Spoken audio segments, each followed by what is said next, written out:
ഈ കാഴ്ച അങ്ങ് ഉഗാണ്ടയിലോ ദക്ഷിണാഫ്രിക്കയിലൊന്നുമല്ല, പത്തനംതിട്ട ജില്ലാ നഗരഹൃദയത്തിലെ പഴയ private bus stand higher secondary school റോഡിലെ കാഴ്ചയാണത്. നിത്യവും കാണുന്ന ഒരു കാഴ്ചയാണിത്. കാരണം മാലിന്യങ്ങൾ വലിച്ചെറിയുക, ചില ദിവസങ്ങളിൽ നായകൾ വലിച്ചു കീറി കടികൂടുന്നത് കാണാം, ചാക്കുകെട്ടും കാണാം. കണ്ടില്ലേ, ചാക്കിലൊക്കെ വാരി കൊണ്ട് റോഡിലിടുക, തള്ളുക. സ്ഥാനാർത്ഥികളെല്ലാം തന്നെ ചുവരിൽ പതിഞ്ഞു കഴിഞ്ഞു, തിരഞ്ഞെടുപ്പിന് വേണ്ടി ഒരുങ്ങിക്കഴിഞ്ഞു.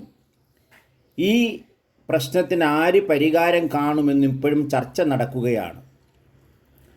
ഇത് കഴിഞ്ഞ 10ാം വാർഡാണ്, ഇപ്പോൾ 15ാം വാർഡാണ്.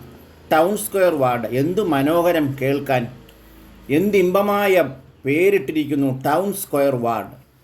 നല്ലത് തന്നെ. പക്ഷേ ഇതുപോലുള്ള ജനകീയ പ്രശ്നങ്ങൾ ഇന്നും നിലനിൽക്കുന്നു. മാലിന്യ കൂമ്പാരങ്ങൾ ഇന്നും വന്ന് നമ്മുടെ തൊട്ടടുത്ത സ്ഥലങ്ങളിൽ വന്ന് കെട്ടുകളായി വീഴുന്നു. ഇത് നഗരവാസികളല്ല, ഫ്ലാറ്റിലെ താമസക്കാരാണോ നഗരവാസികളാണോ എന്നറിയില്ല, രാത്രികാലങ്ങളിൽ കൊണ്ട് തള്ളുന്നതാണ്. എന്നെങ്കിലും ഒരു പരിഹാരമാർഗം പത്തനംതിട്ട നഗരത്തിൽ കാണുവാൻ പറ്റുമോ? പുതിയ ഭരണസമിതിയൊക്കെ വരുവാനിരിക്കുകയാണ്. ധാരാളം ജനങ്ങൾ നടന്നു പോകുന്ന വഴിയാണിത്. ഞാൻ ദിനവും കാണുന്ന കാഴ്ചയാണ്. പക്ഷേ ഇന്ന് ഞാനിത് പകർത്തി വളരെ വിഷമത്തോടു കൂടി നിങ്ങൾക്കായി സമർപ്പിക്കുന്നു.